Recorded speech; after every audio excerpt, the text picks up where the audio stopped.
I am resident of Collinwood for YouTube, joined by my buddy Mark Gillman and my buddy Mhm. Daniel Culver. We're here to discuss Friday the 13th Part 2 and Part 3, which is in 3D, whether you watch it in 3D or not, Right. which is really funny. So, when did you guys first see Part 2? Actually, to be honest, I'm not totally sure. Um, because I've seen the Friday 13th movies on TV when I was a kid, but I don't know like which ones. But I've recently seen it on DVD, of course. But it's really weird. I hate to say it, but I can't really answer that question. What about you, Mark? I didn't see it until about 4 years ago. I'd only seen the first one, and I love Friday the 13th Part 2. It's my favorite one out of all of them. I've watched that one more than any of them. It's really interesting movie too, the way they do that. Mm-hmm. We're going to talk about it here. But the first time I saw this, like I literally saw this the same night I saw Halloween 2. Mm-hmm. It was cool. I saw Halloween 2. My mom rented Halloween 2 and Friday the 13th Part 2. Nice. I said, why are I said, wait a second. I said, she goes, I want you to watch this to understand these aren't the same characters. Mm-hmm. Just like, right. Yeah, she knew what she was talking about because a lot of people get them mixed up. well, here's the thing. When your mom owns a video store and you got people coming in going, hey, what that Michael guy, does he kill on Friday the 13th? My mother would be like, no. Yeah. Yeah. I'm just, oh my, so she's like, that's why she rented it for me and my brother. She goes, this, you have to watch this to understand this. She goes, because years later, people are going to get this confused because they get it confused now. And now it's all, like, yeah, you're right. I like how the one guy who was interviewing Jamie Lee Curtis for Halloween 2018, and he's like, you've been running from that guy with the hockey mask. oh my gosh. Oh gosh. Really? I don't know. If somebody was wearing a mask like that on a hockey, rink, right. the Michael Myers mask, yeah, I'd leave. Right. Well, that's the thing too. Like, I used to play street hockey with my friends and shit, and my friend would wear like a goalie mask. And when you see an actual goalie mask, really a goalie mask looks nothing like the Friday the 13th mask. Exactly. Like I think his is supposed to be like an old. I think his was an older one. Oh, sorry to interrupt you. No, you're right. It is an older. It's supposed to be an older one. But when you see, by the time Friday the 13th had been come out, they had altered the hockey mask and stuff, how they look, the goalie mask. Because the goalie is the only one who wears one. The others just wear a helmet, and you'd see, I forget who the first player who ever wore a visor was, but because the first time I saw a visor was in the 90s, but it could have been sooner than that, So, but yeah, Daniel's right. It's supposed to be an older goalie mask, but when you saw hockey like during the 80s and 90s, like goalie masks didn't really look like that. Right. So it's just like I love. Now we don't get that mask in this movie. We get the sack mask, Jason. So what did you guys think of? We have Paul. Oh, sorry. First of all, before I jump, I'm sorry. We have the death of a main character. So Friday the 13th kills off. Friday the 13th Part 2 kills off the previous protagonist at the beginning of this movie. What did you guys think of that? I was kind of surprised, but it worked out. I wouldn't mind if they waited a little longer to kill her off, though. Yeah. What do you think, Mark? I was surprised by it, but at the same time, I was kind of confused by it because I think she was somewhere far away from Camp Crystal Lake. So it's like Jason followed her all the way there. And, we never really got to see that it was Jason, but someone killed her. But I'm just going to say it was Jason. This is something they've never really touched upon too. That you both sort of brought up there. They don't say who killed her, and really, when they address this in this movie, they don't address her. They address her going missing. That her body, that she went missing, and then she was killed. And it's like, it doesn't say who killed her. Like, I mean, Paul's bringing this up in the campfire story. Now, he jokes around about something else. Him and his friend jumps out later on, which I like. Yeah. So they don't really. You're right. They don't know who killed her. We're all three gonna give Jason the credit because, I mean, he's Jason. Right. I like how the head is in the refrigerator. What did you guys think of that? Yeah, I thought that was pretty, I'd say, interesting. You know, it's kind of weird though, if you think about it, that she would do that. Well, I think it's Jason who puts the head in the refrigerator, if I'm not mistaken. Right. Oh, sorry. Sorry. Sorry. It sort of reminds me of like some. See, now here's why I didn't expect it. I'd more expect something like that out of a Texas Chainsaw Massacre movie, like the Sawyer family putting the head in the refrigerator. Yeah. But, like, when she opens the fridge, she starts screaming. And she gets like I think it's like a screwdriver in the back of the head or something. Yeah. Out of the head. But I don't know. I was always shocked because I think it's either Pamela's head or her mother's head. I forget which. But it was just creepy to me when I saw it. Yeah. Yeah. Yeah, I would say it's creepy, you know, because you know, I would freak out if I saw a dead person's head in my fridge. Oh yeah, yeah. I forget what the movie is where it stars the guy from Terminator 2 where he's playing a video game and he's playing as a serial killer. And when he comes out of the game, or he thinks he does, he finds body parts in his refrigerator and he starts flipping out like, wait a minute, is this real? Right. Oh, I know this isn't the best source, but it does say in Wikipedia that Alice finds Pamela's head, but then it says it's an unknown intruder. We all know it's Jason, obviously. Yeah. You see, now that's interesting because Wikipedia's probably updated this by now, you would think, right? So when they put unknown intruder, I'm sort of thinking they're trying to keep the whodunit factor in Friday the 13th Part 2.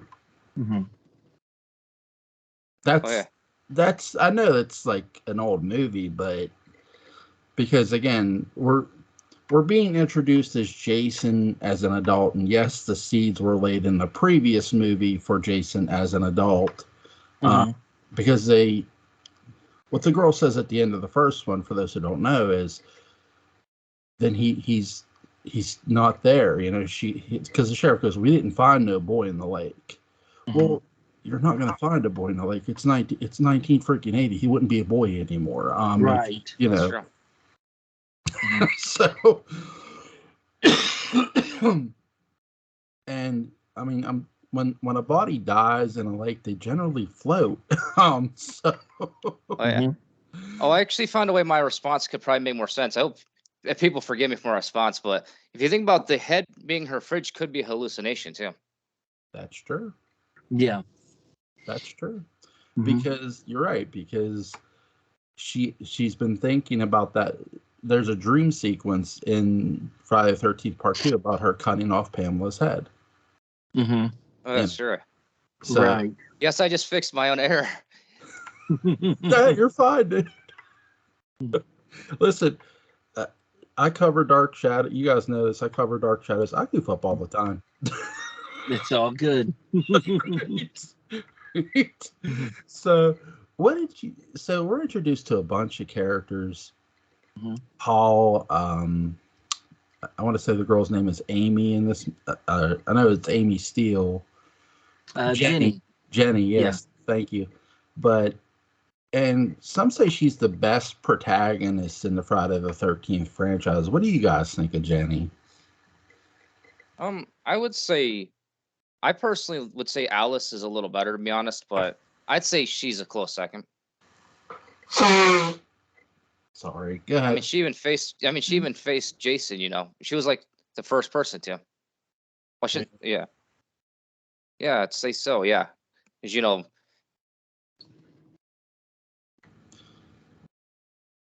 Well, go ahead, Mark. Then I got a bonus question for you guys too about Jason. I kind of like Jenny a little bit better than Alice, because I felt like Jenny was someone that she was extremely savvy about how, and I'm jumping ahead in the film, how she handled Jason when she got to confront him. And then, by all means, and, we thought she killed him. And, like kind of digging into the psychology of him and digging into his background and trying to understand him. I thought Jenny was very, was pretty savvy. So I enjoyed her character a lot. But my Friday the 13th series crush is in this movie. It's the very frizzy haired girl, Sandra. So I've got to say Sandra's my favorite, even though she was, she's got nothing on Jenny. I can't help it. I'm a Sandra fan. There's nothing wrong with that. I'll say this. She's the first character that introduces psychology literally into the Friday the 13th franchise, because we're going to get psychology not till part 7 the next time. Right. No, I'm sorry, part 5, then part 6 a bit, then part 7. But really, the seeds of psychology were planted in this movie here. And I do think it's on purpose, because they're trying, keep in mind, Jason is a legend in this story, right? So, and that's something we've heard throughout the franchise, even though we've seen Jason kill people all the time. Right. The legend's real, right? But in the Friday the 13th universe, he's a legend even in this movie, and we're seeing him as an adult. So here's this woman, and I know I'm going to jump ahead a bit, at the bar when she's going, well, think about it. His mother was all he knew, and that was taken from him. He must have saw the whole thing. So here's this woman who's got this psych degree, who's got this psychology degree, who's trying to understand this person who she's never fucking met.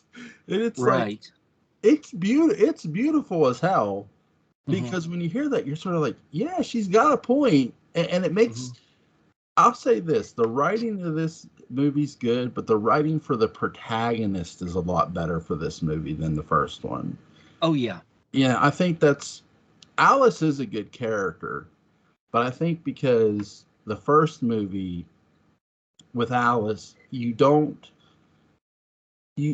that Alice was wanting to leave at the beginning. She even, because oh god, the owner, Steve Christie, he says, will you stay, and he goes, is this how I look? Because she's drawing him, and he goes, it's how you look last night. But so she does have some lines, but she doesn't have a lot of lines. Everybody has lines, but here's the thing too, everybody has lines in this movie too. I think what really helps Jenny, Amy Steele's character, is they actually give you this one-on-one moment, not so much one-on-one, but a moment of this girl is clarifying Jason, or trying to understand Jason. And really, she's the first actual character outside of Pamela to do that. It's ballsy, but yet it makes the character interesting. It's almost like she's like Dr. Loomis for a few minutes. Yep, absolutely. And now the biggest difference is with her, it's not like, because to understand part 2, you brought something up, Mark, that the camps are all connected. They're on just different sides of the lake, which I agree, because even Packanack, I think, is part of what part 3, the one we're going to discuss, is another part of the lake, because the lake is huge. It's not small. There's several campgrounds. Yeah. Right. It's funny because a little short side story, when they took us up to camp, like Jamonsville, and they weren't having us camp up there, they were just having us hike, and they had us hike around the camp. It's like, Jesus. And one kid's like, they're murdering us by walking us. I'm like, I don't think they're murdering us, but yeah, this is exhausting. So, and it felt like forever. Like, it took us, I'm trying to think how long it took us, probably close to 2 hours to walk around the whole man. And it's just like, so when I came back from Jamonsville, I went to sleep. My mom's like, "What's wrong with you? What did you do at school?" I said, School. I said, "School took us on a trip to Camp Jamonsville, Mom." She's like, "Oh." Fuck. Like the teachers was like, "You know what? These kids got too much energy. Let's take them up to Camp Jamonsville, walk them around." Because here's the thing. The people up there were really nice. The teachers didn't necessarily walk with us. They stayed at the camp, and the camp counselors were at intervals through the area. So they would spot us come back. They'd be wearing these shirts that said Camp Jamonsville. It had like I want to say a yellow or green color. And they're just like, I was just like, oh my God. But yeah, it's really cool to see that you have a character in Paul who's got this good reputation. I think he's one of the most interesting male protagonists in this too. I think. Yeah. I love Jenny, but I really like Paul, even though he's sort of on the side of everybody. He goes, Jason's just a legend. Yeah. But I will give Paul this pass. Like, why should he believe in Jason? He has no reason to. Right. That's a good point. You know? What did you guys think of Paul? I'd say he's all right, and like you said, he really had no reason to believe in Jason. Yeah. Yeah, I thought he was good, and like you said, he had no reason to believe in Jason either. But my favorite scene with Paul is in the beginning when he's sitting down with all the camp counselors, and he's going over all the rules with them, and I can't help but laugh so hard when he tells the girls, if they're coming off their period, make sure they keep themselves clean because there's big bears in the area. And I'm like, okay, that's random, but okay, sure. No, it's funny because my wife, when she first watched this with me, she goes, yeah. She goes, let me tell you, this is why I hate camp, because they were told when Connersville took their people camping. My wife went before I was married to her, and this was even before we were dating. She was telling me this. She goes, they tell you this because hey, you're a girl, you have your period, and you have there's wild animals. They smell blood. Yeah. So she goes, it's crazy to think that, but yeah. And so when he says that, he says, hey, keep yourself clean. Exactly. It's not meant as a sexist thing. It's just, hey, these are the rules. Yeah, these are the rules. And I think that's something that gets lost in this movie. Here's this guy, Paul. He's teaching you about the basics of survival. Well, part of survival is keeping your body clean and making sure that you're taking care of yourself. Right. Because if you're stranded in the woods alone, What do you need to do? You need to take care of yourself and be aware of try to be aware of where you are. As lost as you might be, you need to survive. And that includes taking care of yourself, whether it's eating, killing an animal to feed. And he's more teaching, he's not teaching necessarily that, but he is teaching survival in the sense of hiking, and stuff like how to run a camp and all that. And I like his sidekick, the one guy who teases everybody. Yeah. What did you guys think of him, the guy who comes out with the mask and he's with the spear?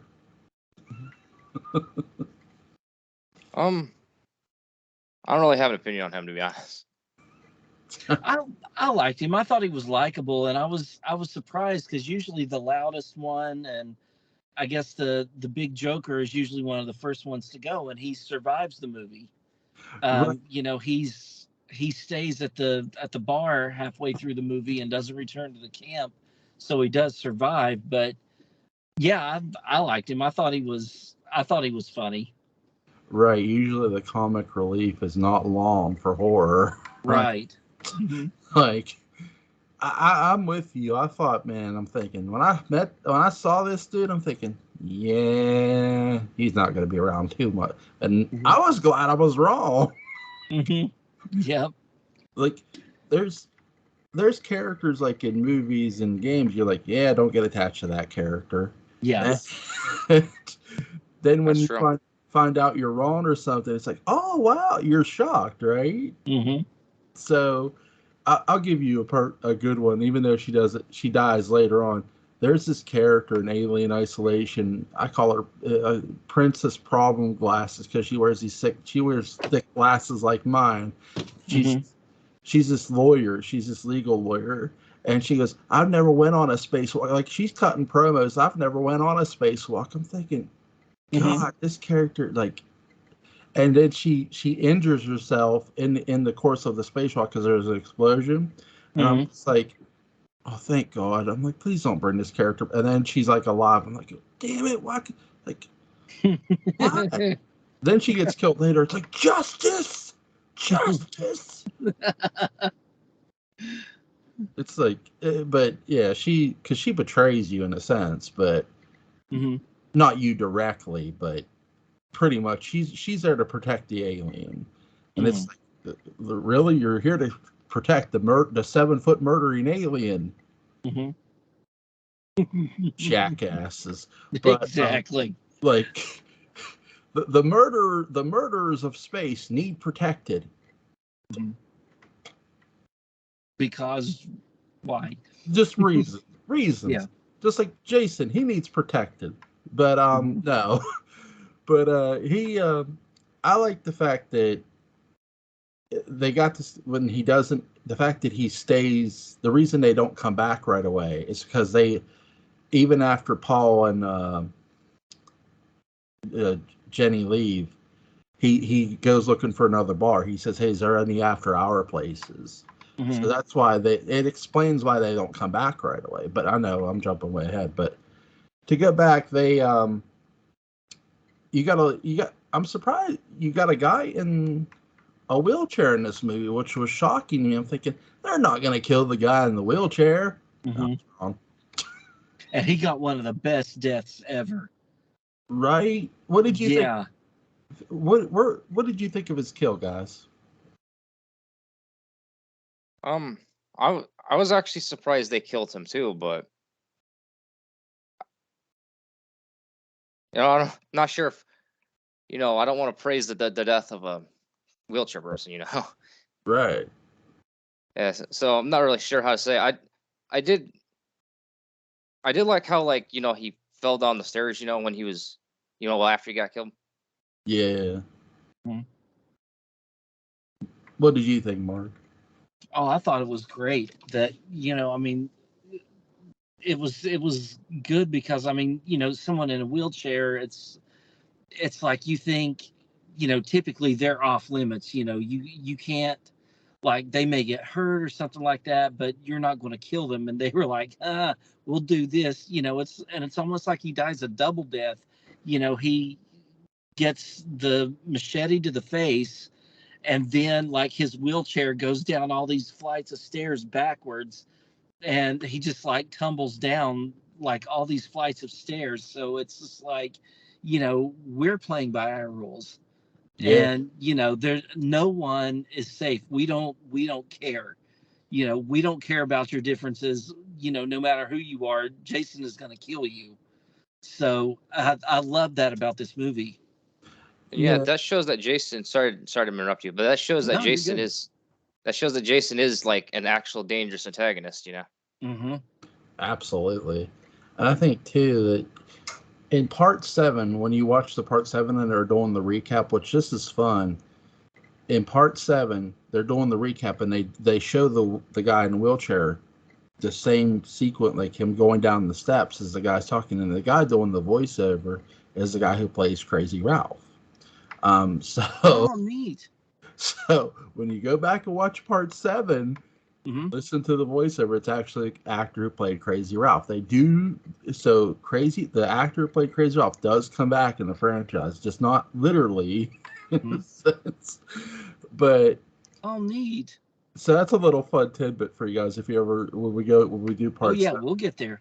and you watch it, it's really cool. That's one of my favorite things about part 7 is they get Crazy Ralph in a sense to come back and do the guy who played him, I should say, to do the voiceover, which is cool because it reminded me a bit of Dark Shadows, how Dark Shadows had all those voiceovers, and it's so chilling the way he does it. He doesn't do it in a crazy like the Crazy Ralph voice. He doesn't. Oh, it's a death, but he does it so well. It's like, oh my god, you missed the character. And speaking of Crazy Ralph, he gets taken care of. Yeah. He's sort of being a pervert. He's watching Jenny and Paul make out, and he gets killed. How shocked were you guys at Crazy Ralph's death? I was actually shocked, and again, I think he was killed off a little too soon. I'm not saying they shouldn't have killed him in this movie, but it would have been cool if he made it to the end. But as you know, Jason is Jason's a killer. Like he kills like everybody who goes to this camp. Yeah. Yeah, I was very shocked about it. That Ralph made it all the way to the camp, and was being a peeping Tom, and that was his thing that got him killed. And Jason was like, "Oh no, you don't," and that was a pretty gruesome death too. It's like, really, I gotta say this too, because you meet characters like this in other films, not necessarily crazy, but characters who are trying to warn somebody. And some of the characters you meet like this are in westerns where they're trying to warn somebody and they catch a stray bullet. But instead of catching a stray bullet, our good buddy Ralph gets choked to death. Jason reaches from behind the street, which I like how they do this. I think it's very tasteful. It's not disrespecting the character in any way, shape, and form. He actually responds. The reason he's got his back turned to a tree, he hears a sound and he looks, and that's when you see the hands come around and Jason's choking him, and it's like, yeah, dude, no. I kept waiting for him to do the tap out symbol, and I was like, no, he didn't do that. But no, Ralph don't tap out. Right? He didn't do the wrestling gimmick like a tap. No. But that wouldn't have saved him anyway. But it's really, I just like how they do this. This was I do agree with Daniel. They kill him off too soon. But it's the way it's done it's done in taste. It's not done lazy or half-assed. It's very well executed. What did you guys think of, let me see, you have the sheriff this time, I want to believe, or the sheriff's deputy, catching the two, there's two of the camp counselors walking over to where the original murders take place, or walking through they're trying to get to that area. Yeah, it was Jeff and Sandra. Yep, thank you, Jeff and Sandra. And here, they come upon like this mangled, and I thought it was the dog. I'm like, oh god, Jason ate the dog. Oh god. I'm thinking Michael must have phoned in, hey, you know them dogs, they taste great. Try some. Yeah, I think its name was Muffin. Yep. Muffin. And I'm thinking, oh my god, Jason ate the dog. What is with serial killers and eating these dogs? Jesus Christ. I mean, I'm sure a human tastes okay. I've never tried, but like spare the dog at least. Right. They didn't decide to bring themselves there. The human brought them there. But so what did you guys think that was Muffin too, or? Oh yeah. It didn't make sense too, because Jason, he's at that camp, and isn't it canon that he lived in the woods? Yeah. Yeah. That's the thing too with the to Daniel's point, there's a house in the woods. There's like, well, not a house, like a makeshift shed home in the woods, and that's where Jason's been hanging out, living, if you will. And there's like corpses in there. There's like rotted food. So he's been eating stuff, and it's like, my God, like it looks. I love the fact when the cop, after he scolds Paul about catching Sandra and the other guy, and he leaves and he sees Jason. He doesn't know it's Jason, and he stops. He goes, "Hey!" He just figured. I think he just thinks it's one of the other campers, and he's running after him. And he just leaves the car there, which I have a little fun tidbit of that for you guys. There will be a Hunt Showdown reference in this, but he runs after him, and that's where you first see the shed. And when the officer opens it, he goes, "Oh my God!" And then you see the hammer go bap. What did you guys think of this sequence? I thought it was pretty interesting. Yeah. It kind of reminded me of Halloween 2 a little bit, with the hammer to the law enforcement person. They get a hammer to the head. But I think and I'm not like saying, like kill cops, but I think, anytime, I guess, a policeman, because they're the ultimate protection that we look to. And I think once the killer, overpowers the policeman, then it's just like, yeah, there's nobody left to run to for help. You guys are on your own. Yeah, I actually do think that it was similar to Halloween 2. Well, I mean, Halloween 2 scene. Yeah. Now, do you guys think Jason moved the car? Because the car is not there when we come back. That's actually a good question. I would say he did. Because, Jason's a big guy. You never know. He could have pushed it. Right. Yeah. I think he because in Hunt Showdown, for those who don't know, Hunt Showdown's an online game. And in it, there's a car in this garage, and there's a cover. But by the design of the car, if you've ever seen Back to the Future Part 3, the DeLorean goes back to the Wild West. Yeah. The DeLorean is in Hunt Showdown. There's a cover over the DeLorean, and you could tell it's the DeLorean. Oh, cool. I think Jason put a cover over the police car to, like, sort of a camo cover to camouflage it in the woods. Because he probably would have had something like that in that little shed of his. Oh, yeah. You know what I mean? To hide it. But yeah, so obviously the car gets moved. The cop's dead. I do find this is the strangest thing about part 2. I do find the cop's killed so early on, and no one ever comes out to check on him. I'm not talking the camp counselors either. I'm talking about the other cops. Yeah. They never check on him. And the only thing I can defend that with is in part 1, you see a cop and he's reported in. I just don't think the law really goes out there too much. No. And I know that's a weak defense for part 2, but I'm going to defend it a bit because the only time you really see major law enforcement involved is really Jason Lives. Well, 4 5 and 6, but more 6. 6 is more they got the guns blazing and stuff, and 5 they're trying to figure out who's doing a murder. Right. But you generally, prior to that, you saw one cop.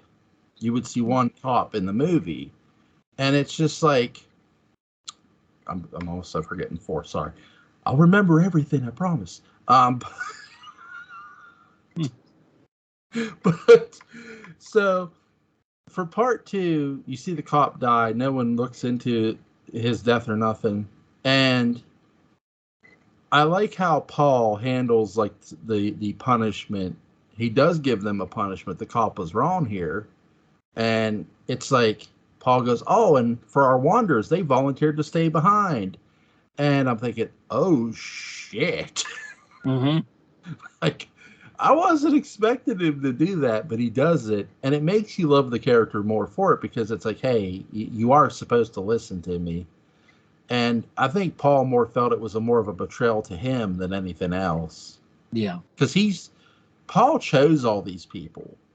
Like I think that's the one thing that I like most about Friday the 13th Part 2. Paul, all these people work for Paul because he's worked with a lot of these people. Now, some of them are new, but he chose all of them personally to come work for him. And it's like, what did you guys think about that? I'm sorry, I'm rambling. No, you're good. I think you actually made, a lot of good points. Go ahead, Mark. What did you think? Yeah, I like a lot of these characters because I think they're, they've each got a lot of their own quirks that they're a lot more memorable than a lot of the other camp counselors in the future movies. I think that, this cast is pretty good. I like I like this cast. And like you said, they're not, like they're not idiots, like you said, Paul hired these people and has worked with them before, so they were handpicked. Yeah, I think 2 has probably the first real meaningful bunch of characters you'll ever see. I mean, 1 had meaningful characters, don't get me wrong. 2 really continued that, though, too. Because here, it's not just people who are, volunteering or just being hired. These people were literally handpicked. And that's something you don't really get too much with Part 1. You do get a hint of that maybe they were chosen or maybe they volunteered, who knew. Like, because when they talk about the cook in Part 1, they're like, "Oh, she's supposed to be a good cook." Well, they don't know her. But Paul, he knew a lot of these people. And I think I like him and when him and Jenny are at the bar. What did you guys think of this scene here? Jenny is sort of, I know we touched upon it a bit, but she's psychologically analyzing Jason. And do you guys think she honestly believed in the legend? Oh, that's a good question. I'm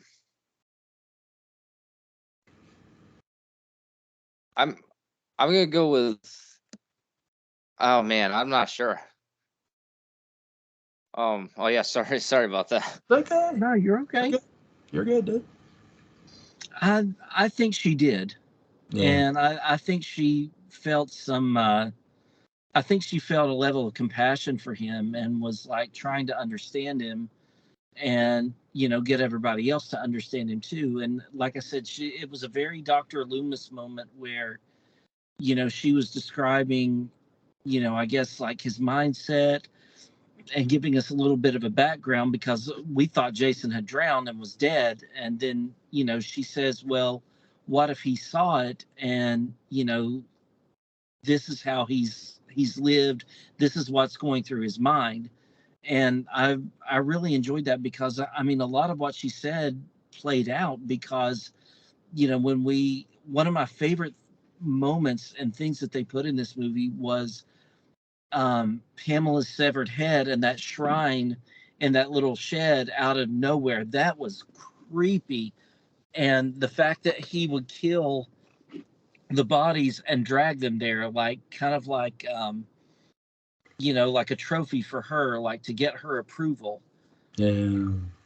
And I just, I really thought that was done very well, very effective.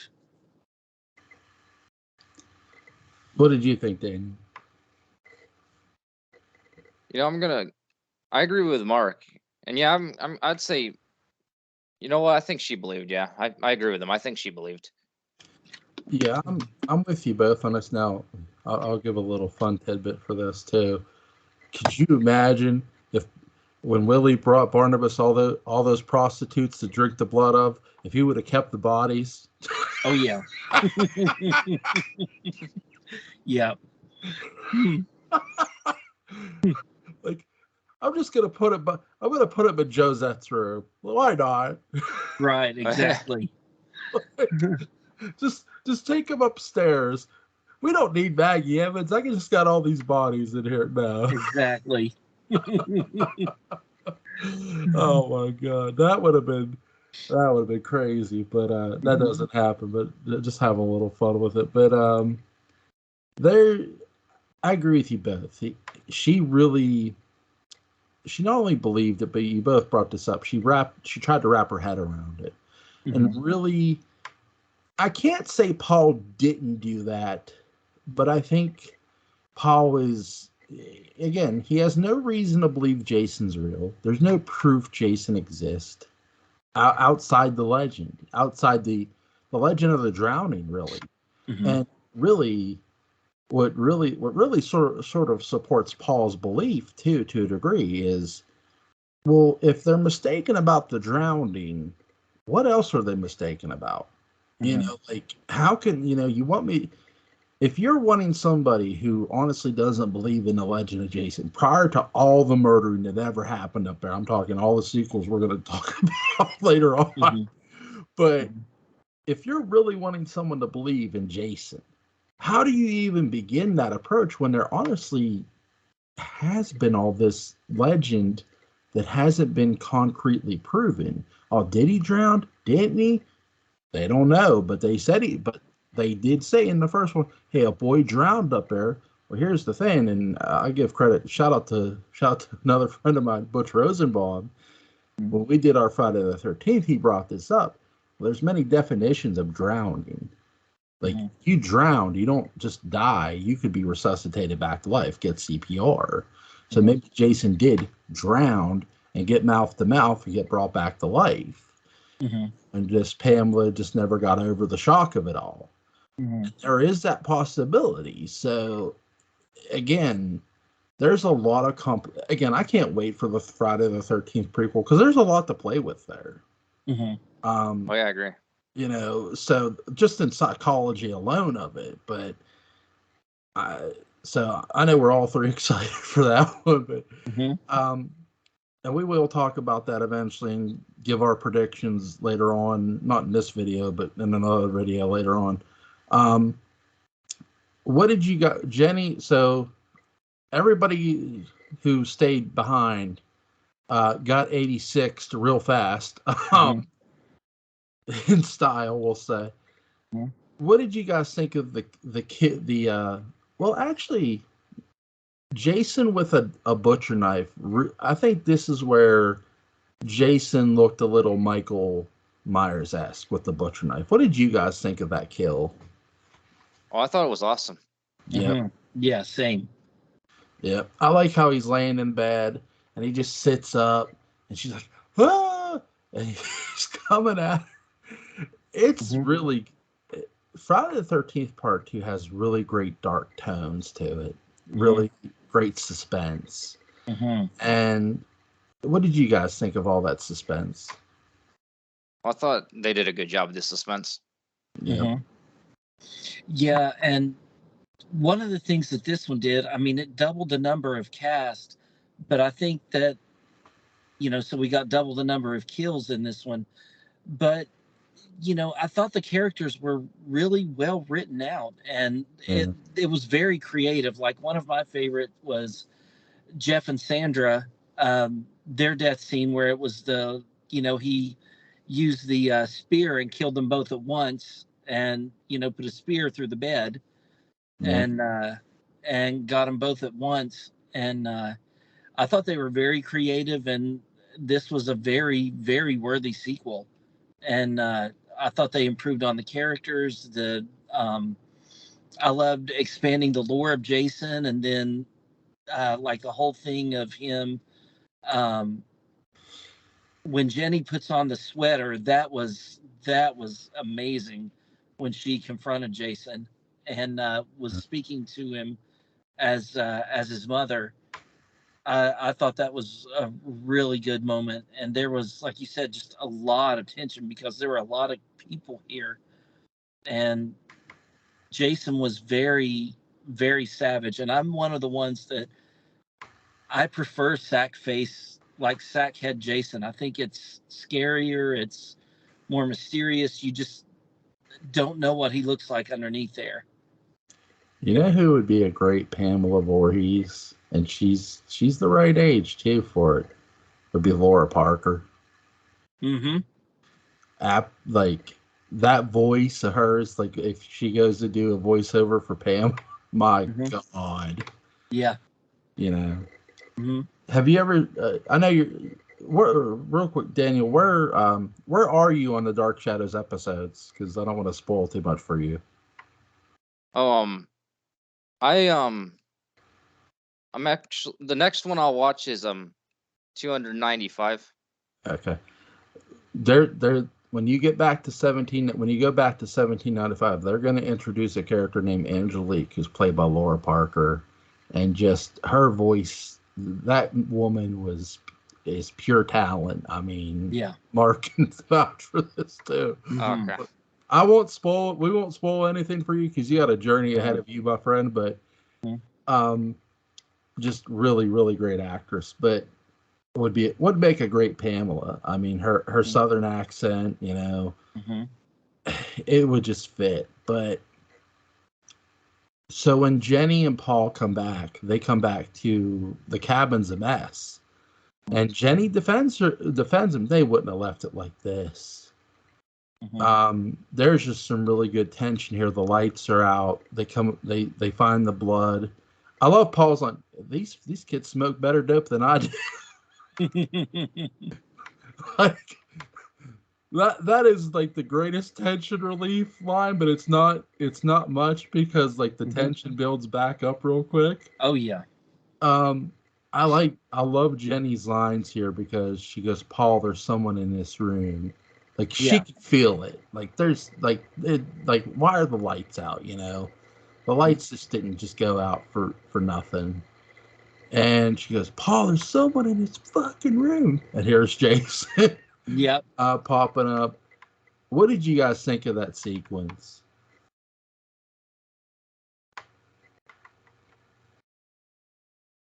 I'd say, it was pretty good. This is a pretty good movie, Absolutely.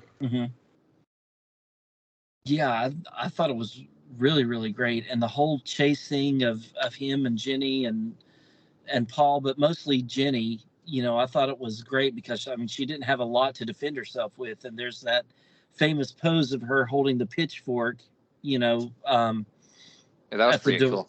Towards the door. So, yeah, I mean, it was, I thought it was pretty tense because, I mean, she's just this little tiny thing, and Jason is this like savage, like feral hunter, and he's, from what we can see, I mean, she's very outmatched. So it's really, really good. She uses every bit of her wit to defeat him. I mean, to just beat him. And Paul, what did you guys think of Jenny putting on Pamela's sweater, tucking in her hair?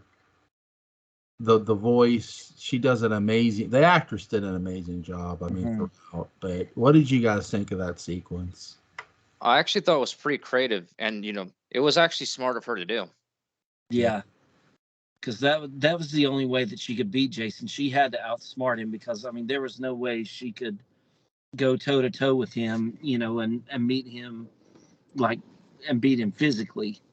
So I think that was great that, her psychology theories paid off. Yeah. I like the machete. Like, she takes the freaking machete. Bam! Mhm. And when they leave, like, they got like you said, she's got the pitchfork. They give Paul a freaking shovel handle.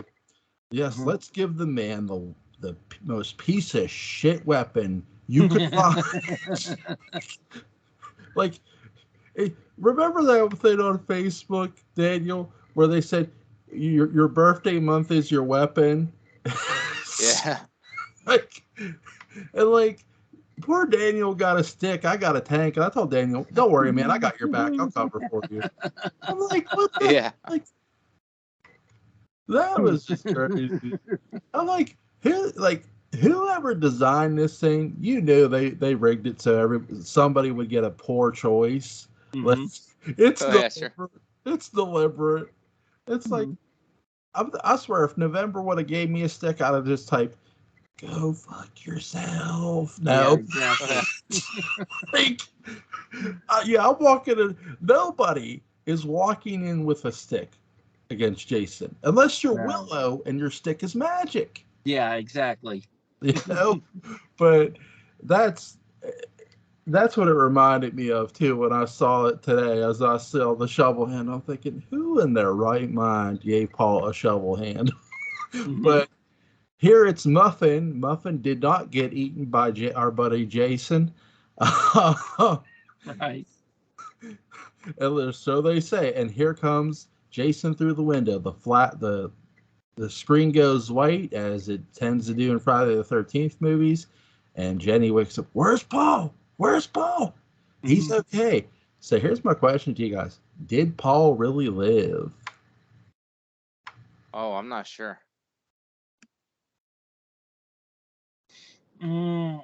I don't think so. Yeah, I'd say he didn't. Seems like we would have heard from him again in the sequel. Yeah, I think the paramedics cover, like, here's this girl who's so traumatized. Mhm. And we've seen this. We're going to see this through. We've seen this in the first one, and we're going to see this throughout the franchise, where their traumatization just takes hold, and they do not want to traumatize her anymore. So they say, "Yeah, he's okay." They lie, Mhm. and I can't say they're wrong for doing it. Yeah. I think that's where there's a merciful. I don't believe in lying, but there is things as a mercy lie Mhm. where okay, you don't want to tell somebody the In the truth. trauma of the moment. Yeah. Right. In that moment, you just don't want to tell them because they've been through enough. Yeah. And you do see Jason laying on the ground back in the shed because his ass got jacked up hard. But so Friday the 13th, part 3, Jason loses the sack mask. Mhm. This one, now, whether you watch this in 3D or not, because this Mhm. movie's old, it's from the 80s. Trust me and Mark know about old. Our senior citizen cards are showing. Right. But there's, it's really weird to me that whether you watch this in 3D or not, you still technically see the 3D effects, like even in Mhm. 2D.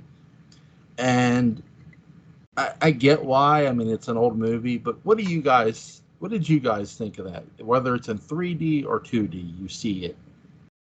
I thought that was kind of weird, but Yeah. I think you're right though. Yeah. Well, I guess yeah you would know. You're a pretty big fan of this franchise. Good, Mark.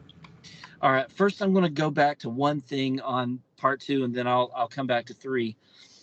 I wish so much that instead of Jason breaking through the window, that it would have been a bear to jump out and grab Jenny instead, because of what Paul said, that you have to watch bears. That should have been a bear to jump through and get her at the end. But anyway, yeah, this one I watched. I watched it in 3D. I've got a 3D TV, so I watched it in 3D, and then I watched it on my phone in 2D. And It's definitely better to watch it in 3D. It's more fun that way. Yeah. But to watch it in 2D, it just kind of it's strange. It's really strange. Yeah, because what they do is they they're when you watch the rattlesnake scene, and you can tell that even though it's not, you didn't put it in 3D, you put it in 2D, they still have a bit of the 3D effect. Like, I'm Yeah. not saying you see it in 3D, but the way it's done, it's like in your face. And same thing for the eye and the stick and stuff. Yeah, the eye, the stick, and I think the stoners were like passing a joint up front to the front seat, and Yeah. different things. But it's so much better watching this movie in 3D and getting the fun factor in it that it's lost in the 2D part.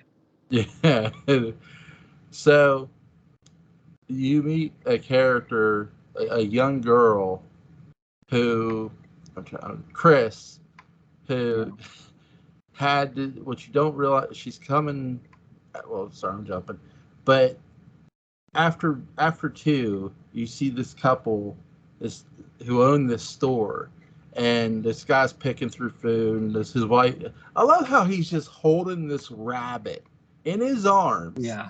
and I'm thinking, dude, if I was this rabbit, I'm thinking, hey, fucking give me a carrot, motherfucker. Like, Yeah, exactly. like you're eating food and you can't give me a carrot, man. Like, Yeah. but they both get killed, and you can sort of tell they're. But I really like how they don't try to show Jason's face here. It's very creepy. What did you guys think of that? I agree with you. Yeah, I'm glad they didn't show it. I like keeping it secret because it's and you see in the beginning that they're driving by in this van as Jenny is being pulled out. So this is like at the same time the two ends. Yeah. And these aren't camp counselors, these are just friends going to stay at a cabin, and that's it. They don't have any business there. This is just a fun trip for them. And it is good seeing Jason as a mysterious character, and that he's still stalking and hunting. There's some creepiness to this movie too, like throughout. I really like how after he kills the couple, and you meet Chris, and you realize, and you don't know what happened to her yet. The writers do a really good job keeping that mystery. They don't reveal it right away. You just know that something happened. You're getting the sense that something happened to her. So especially when they pass the scene where the cops are in front of the place where the two couple got killed. So they get to Higgins Haven, which is Chris's last name, Chris Higgins, I believe. Again, I think this is just a part, like you said, Mark, this is just a part of the camp. But I will say this, that I like the fact that you're actually getting a goddamn barn in this movie for whatever reason. Because again, I used to go up to someone's farm and work and bale hay, and it's a lot of fun. It's hard work, but I remember going in the barn and just like laying down in the hay, just like relaxing, like, oh, that was so nice. But so to see a barn in this movie, to me, is just fun. It's something different. I mean, you didn't see it in the other two movies. I like that they're using a completely different setting in this sense, that they're not using the old, oh, here's this lodge, here's this camping lodge, here's this lake. They're doing something different, completely different. Right. And that's something I like about it. What did you guys think about it? Well, the barn I thought was pretty, like you said, it was a pretty good. I think it's a good idea. Like, and it was cool. I think it was cool to see a barn. Sorry, I keep doing that. It's No, you're okay. What did you think, Mark? Yeah, I like the setting and everything in the barn, and it not being the same thing of being camp counselors, that he only stalks the campgrounds because of camp counselors. This shows that he's not confined to a space. It doesn't put Jason in a box. Right. It shows that he's going to come after you no matter what. And I mean, I'm not going to lie. This is to me personally, it's a step down from part two. I mean, the characters and the tension isn't there on the level that part two was, but I do like that they did something different. And I think that's something good that the Friday franchise is good for, is doing different stuff and mixing it up a little bit. And this is one of them. I liked, this is a whole different reason for being there, all new people. And, I thought the barn was a really cool, I don't know what you call it, but just a really cool location in this movie. There was a lot of good stuff that happened there. I like the fact too that they actually have a pregnant woman in this movie. Mm-hmm. And it's like, there's no way they're gonna kill a pregnant lady. Wrong. Yeah. But it's just, oh, by the way, she's reading a Fangoria magazine and she's getting taken care of by Jason. But because she's flipping through it and you see Godzilla, something about Godzilla, which I enjoyed. Yeah. I was really, I don't know. I know virgins don't, or non-virgins don't last usually, but I was really shocked they went, oh, let's kill the pregnant woman. Because it's not like she was showing, mind you, but right. And it's in the story, but I was shocked by that they killed off that character. What did you guys think? Yeah, I was shocked too. Yeah, same. And it's just like, just like we saw in 2, that nobody is sacred. There's no condition or anything that's going to keep you safe. And I think that was extremely gutsy, having pregnancy involved. Yeah. What did you guys think of Shelley in this movie? It's actually interesting. He was kind of annoying, like how he was playing jokes, but I did like how he actually stood up to the bikers, or whatever you want to call them. Yeah. And, and I liked how, I forgot her name, but, that girl actually did really like him. And, it's, you think maybe she wouldn't because he's heavy. Well, but, she actually did. And I think that's kind of cool because it's something different, Yeah. What did you think, Mark? The first time I watched this one, 4 years ago, I hated Shelley. I couldn't stand him. He got on my nerves so much. But now he's actually my favorite one in this movie. I think Shelley was a good actor. I think his name is Larry something. I think he was a good actor, and I think he had, the best, he was the best developed character in it. And, everybody goes through seasons of awkwardness and stuff. So I think he was relatable. And, he was just trying to do fun stuff to, just get a laugh. If he wasn't going to be the good looking guy, he was going to be the funny guy. Yeah. I really think the character does a lot of, you don't see a character grow up so fast, quite like Shelley. He really grows up throughout this movie, and I think that's something I appreciate. Like Dave was pointing out that, yeah, you're right. I agree with you. He starts off as a practical joker, and he takes a joke way too far, and that's what he gets yelled at for. Because this is sort of what, again, Chris gets upset about, and he decides to leave, and he takes Chris's boyfriend's car, and the one girl goes with him. the girl he likes. And like Daniel said, he stood up to the bike. I like how the bikers grab the make a wish. Like they're just not the bikers are really antagonistic in this movie, which is fun to watch. But I like how Shelley like accidentally hits the one guy's bike. Yeah, he doesn't know it's in reverse. And we've all been most people have been in that situation where, oh, I didn't know my car was in reverse. Yeah.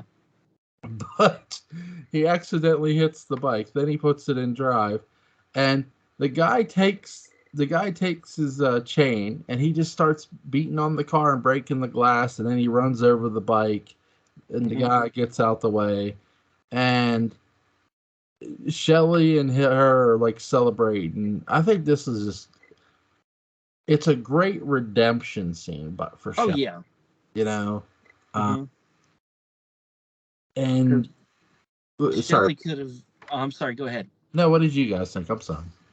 Oh no, you're fine. I agree, you know, because Shelley, you know, took off after he after he accidentally backed off, and then he stopped and whipped it around and then just like did a straight run over on the bike. So I thought that was really great. I like that part.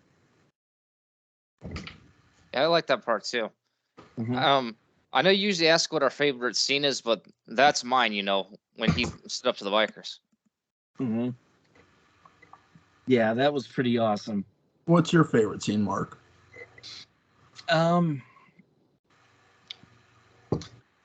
My favorite scene.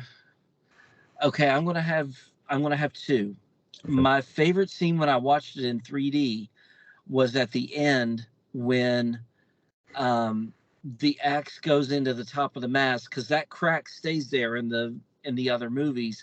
Yep. And Jason is like outreaching, and when you watch it in 3D, his arms are going right for your throat, and I love that part. And in the 2D, my favorite is, as much as Sackhead Jason is my favorite, that first scene of him coming out with a hockey mask on, it just felt so right. It was like Darth Vader getting his mask on.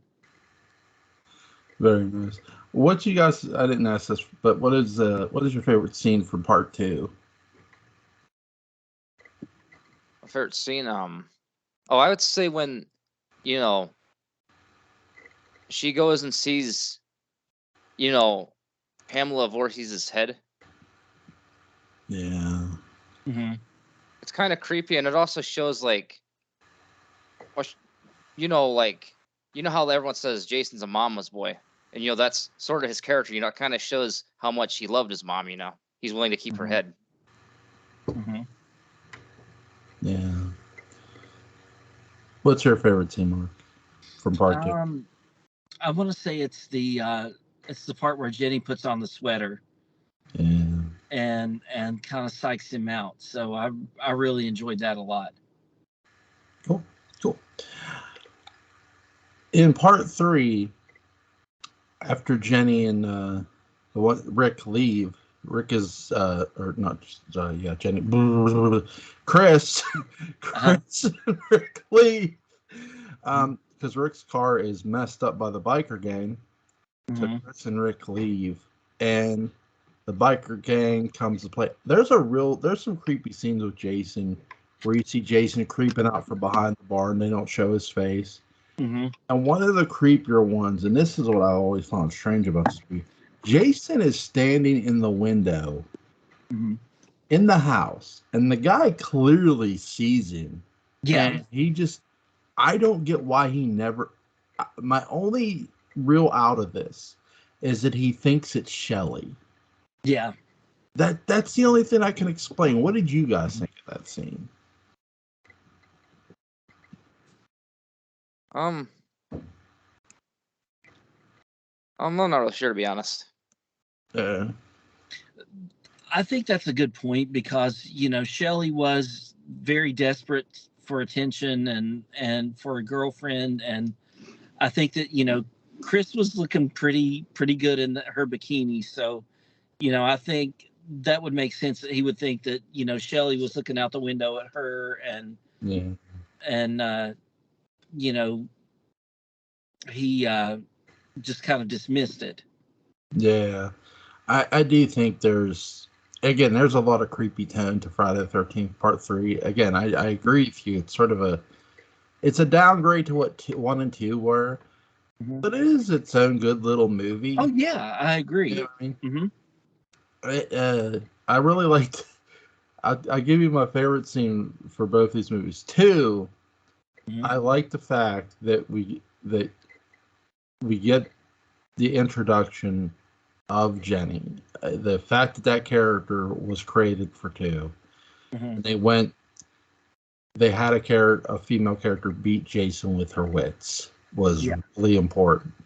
But my favorite scene with her is when she's telling Paul about they say about the child psychology, and Jenny's like, it works on you. Yep. Yeah. That's so good. And then in 3, my favorite scene is Jason killing the hippie old man in the basement. I mean, there's but we get this explanation of Chris explaining that this creepy guy chased her through the woods. Now we know this is Jason. And then she said she blacked out. This is the closest thing we get to an explanation of the white out stuff. What did you guys think of this? I thought I know I keep saying this, but yeah, I thought it was pretty interesting. Yeah. I have mixed feelings on it because it's like it just kind of leaves some things open to your imagination. And it's up to you if you want to let it go to a darker place, where she said she blacked out and then she woke up in her bed. Yeah. And it's just like, did Jason or did he not? And you can let your mind. I'm someone that likes to think he didn't, but it does give you a creepy tone and feeling, that she had something, very, very traumatizing that her parents didn't want anyone to know about. And, she's coming back 2 years later to kind of, she's kind of gone, she's ghosted everybody. She ghosted her boyfriend and everybody else. And now she's coming back and trying to, face her fears and move on with her life and get past it. And it does put some layers on this movie. Yeah, it does. This was weird to me. I have a very different interpretation than probably most of this. I don't love the complete explanation of this because some of it just feels like it doesn't make sense. But my only real explanation to that is later on, and I'm not trying to jump, but she says to Jason, "You're dead. You know." But I think, you know, you can't be alive. That's what she says, and I don't think she's just meaning the hanging when he's hung. I think she says her parents didn't tell her anything. But secretly, I think Chris remembers hearing one thing, the crack of a gun. And for whatever reason, she left it out of her story. I don't know why. And I don't have any proof to this, mind you. Again, this is just my opinion. Because how else are you stopping Jason at this point? Yeah. I don't think her dad hit him. Maybe the sound of the gun scared Jason away, which would have made sense. Time, because we've never seen Jason take a bullet up to any point until he doesn't take one for quite some time actually. But here she's telling the story, and the the explanation of the whiteout just feels. I think they were wanting to give an explanation, the writers of this, and I can't say they're wrong for wanting to give one, but I just feel their communication here is a little vague. Yeah. It's like you're not really telling me much here other than this girl may or may not have been, I don't know, molested by Jason, touched by Jason. But my wife watches, she goes, so did Jason have sex with the girl? I'm like, I don't think so. Yeah, I guess I don't really think so, but I think that the way I put the two and two together is that, the legend was that Jason had drowned, Yeah. and I think maybe Chris's parents knew but didn't want to start something because everybody would think they were crazy. And, you know, I'm thinking that Jason just attacked her and was maybe going to try and drag her to his shrine with his mom. Yeah. But something happened and he got stopped. Yeah. But they didn't. The parents didn't want to say anything because they didn't want to sound like a crazy person that Jason did it, and because that was already a taboo thing. So in my mind, that's how I connect it, but it doesn't mean that I'm right. Right. I think Jason, again, Chris's parents, especially her father, seems really controlling too. Oh yeah. So it's like there's a lot. I will say this with 3, there's a lot of dark subtext there that Yeah. you could interpret, whether it's Jason, whether I sort of wonder, and I know this would be far fetched. Was it really Jason, or did Chris's dad get dressed up and try to scare the shit out of her? I mean, didn't think about that. you know what I mean? It's really 3's really we. This is again out of all there's good things 3 does. Oh, there's awesome stuff it does.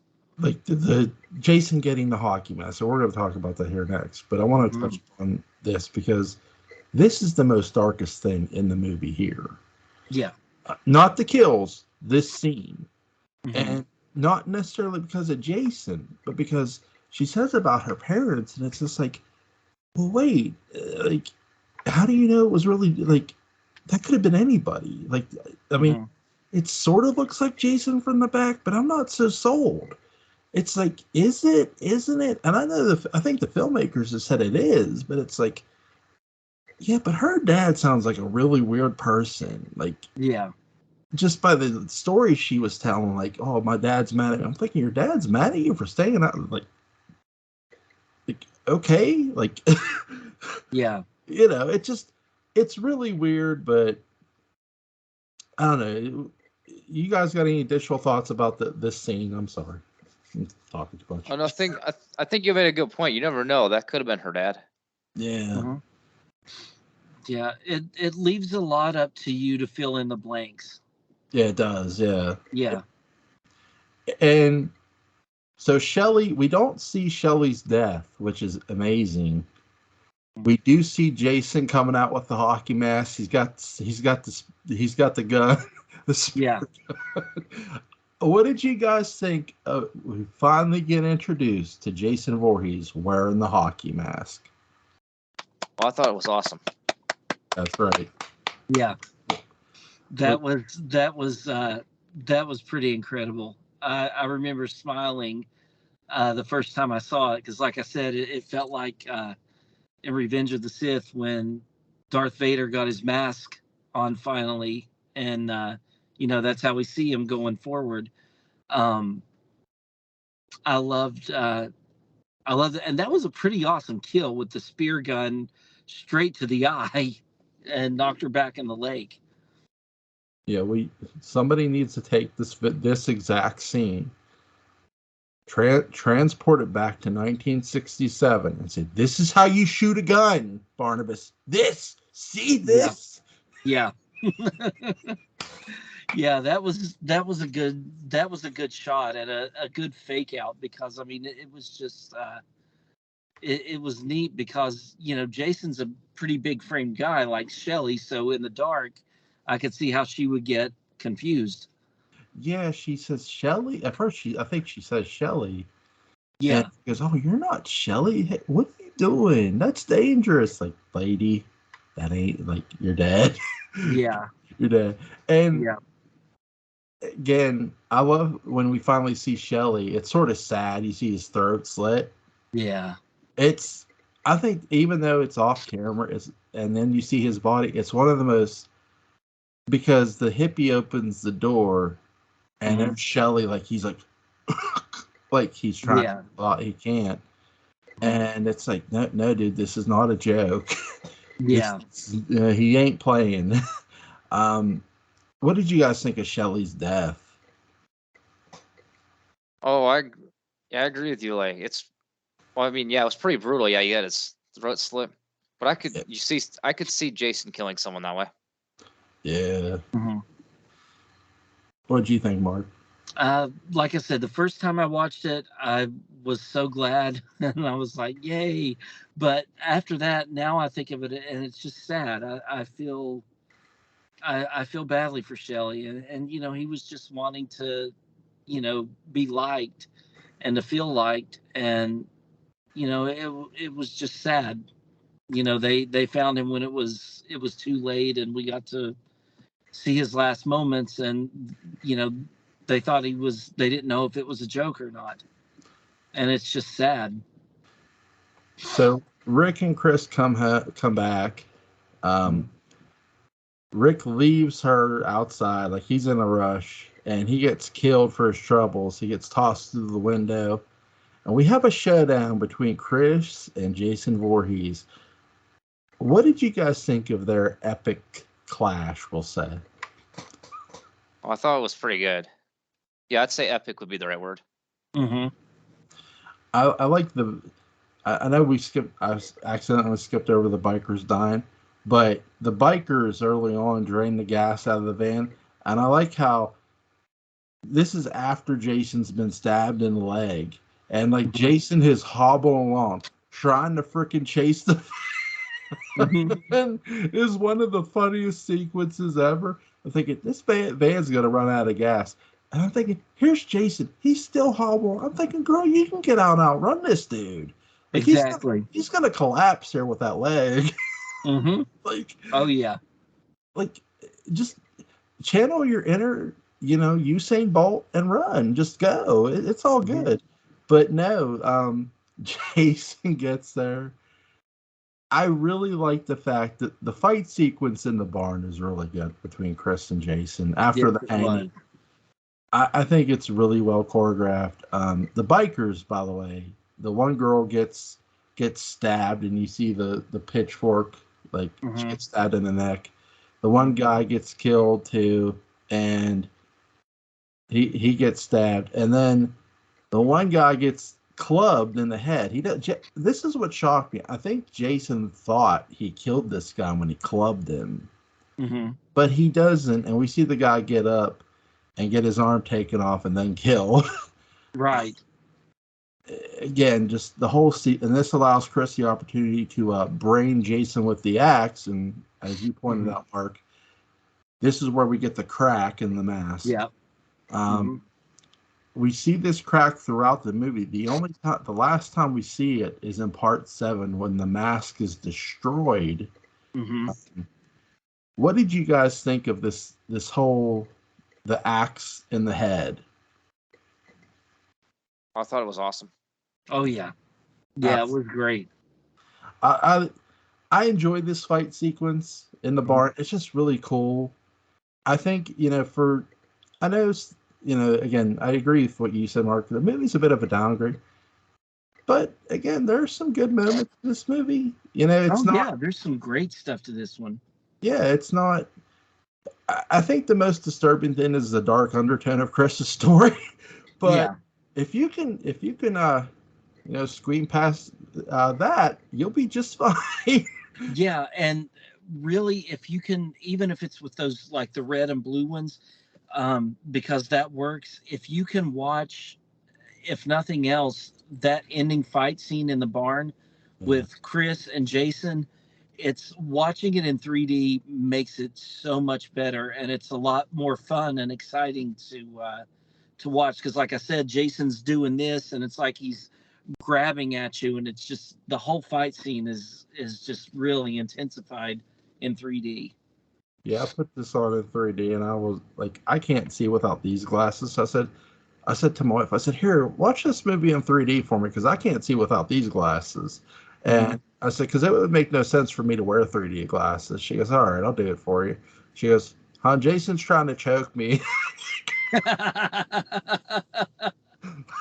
Nice. I'm like, I don't hear no struggle in there. You're fine. You're fine. Right. But it's a really fun watch. And I will say this, the biggest letdown to me is they try to repeat the end from 1. Instead, though, they have Pamela pop out the lake. Yeah, I didn't like that at all. Yeah. What did you think of it, Daniel? I thought it was okay, but I could see your guys' point because it was just it was basically just a repeat of the ending of the first one, but with Pamela instead. Yeah. I would have had their better suggested ending if Chris is walking out. Chris walks out. She figures she's safe, right?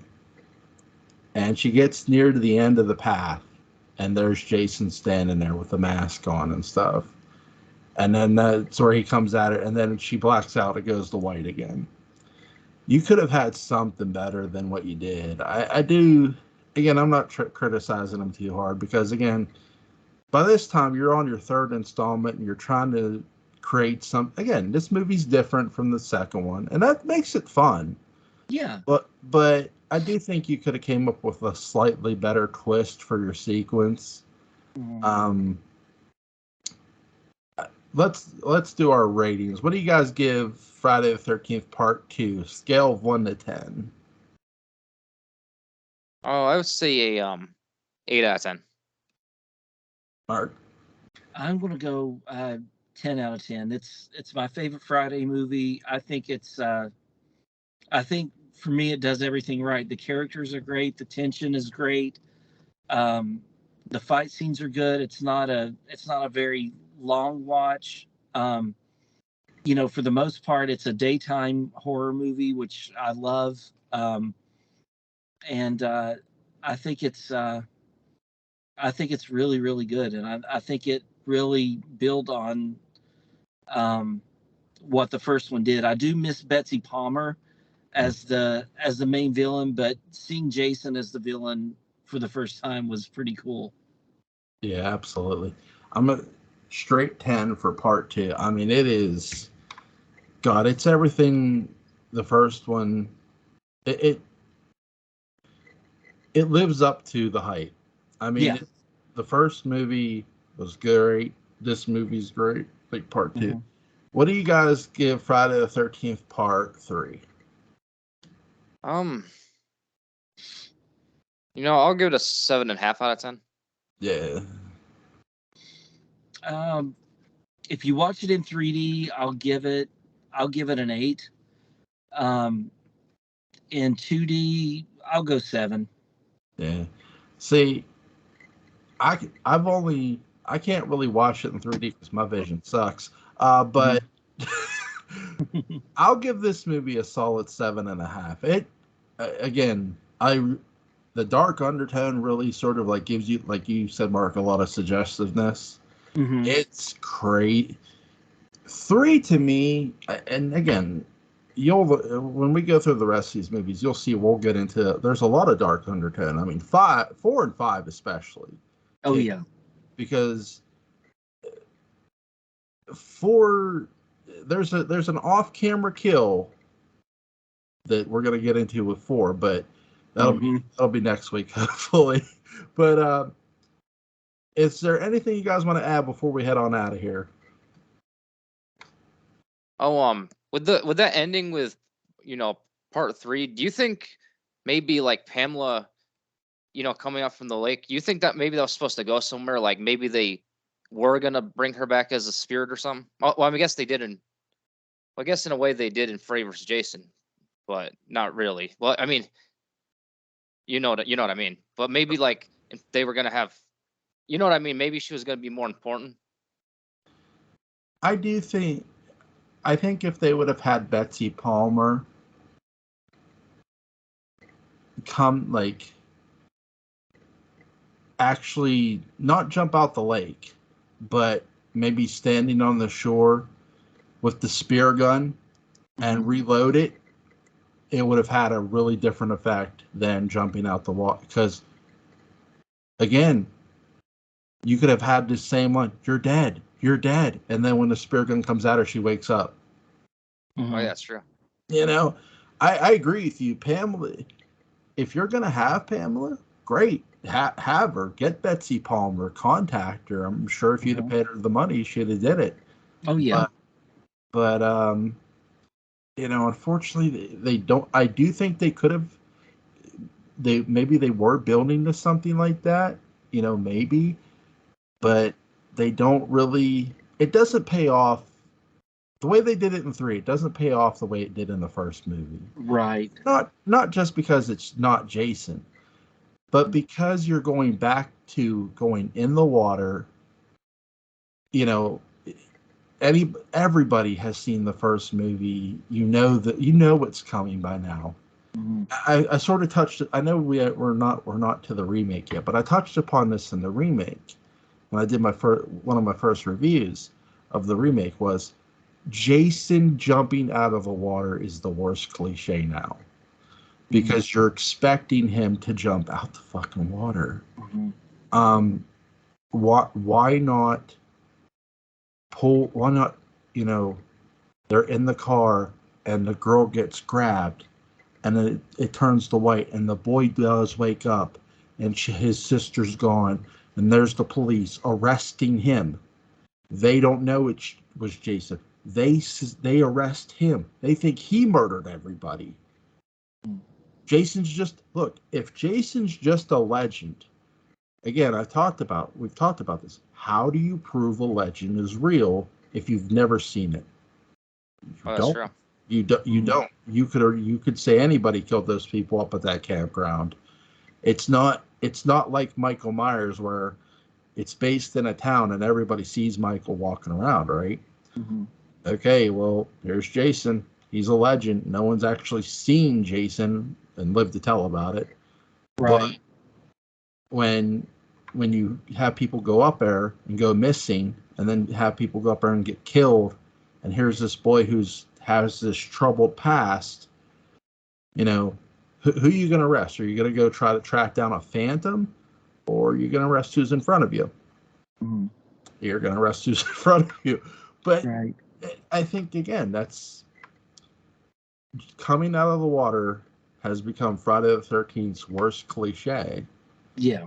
And it gets done way too much now. You're almost expecting it to be done, and you should. Yeah, that was something that my first time watching it, I kind of expected it to be Pamela Voorhees, and sure enough, it was. And I hadn't seen 3 before, but when they were doing these like one every year at the time. The first one came out in 80, then 2 came out in 81, this one came out in 82.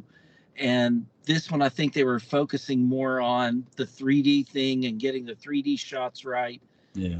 And I think they probably ran out of time to really write a good ending. So they were like, well, let's just go with this. It worked in part 1, so let's just do it again.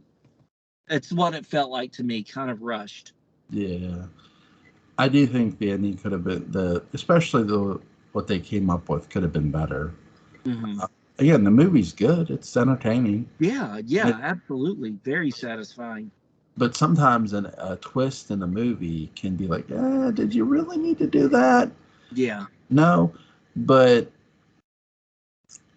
again, it's why I gave the remake a 7.5. I love the remake, but that end is like, really, you've literally set your own self up for success when you build something around a legend.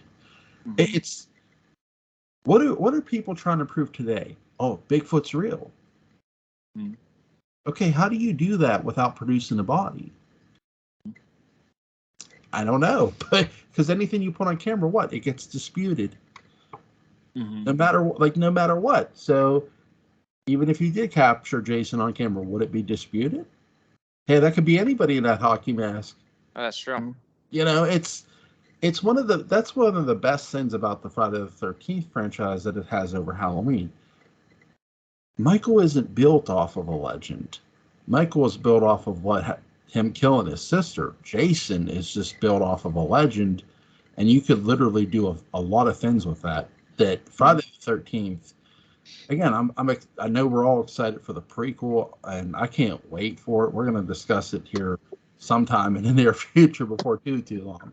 But maybe after the final chapter, we'll do the final chapter, and then we'll do the discussion for the prequel. I think that'll be fun. Oh yeah.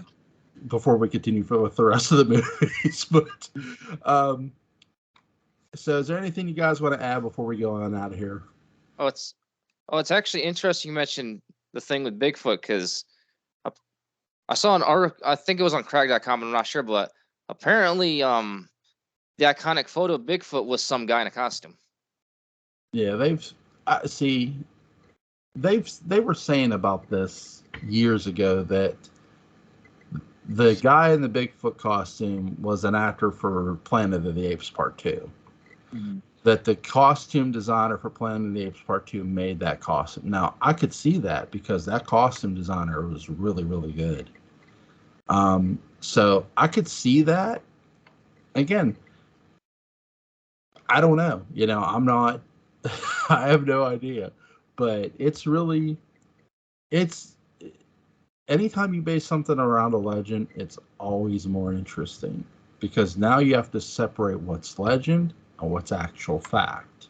Right. And really, the townspeople, where this really starts isn't in this movie or two, it's in the original. It's like, hey, the townspeople said this boy drowned. Did he?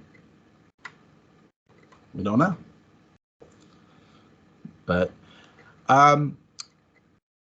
first of all, I want to thank my buddy Mark Gillman, my buddy Daniel Culver. You guys have been great. I'm going to stop recording. Thank you guys so much, and I'll talk to you guys here for a minute. All right. Good night.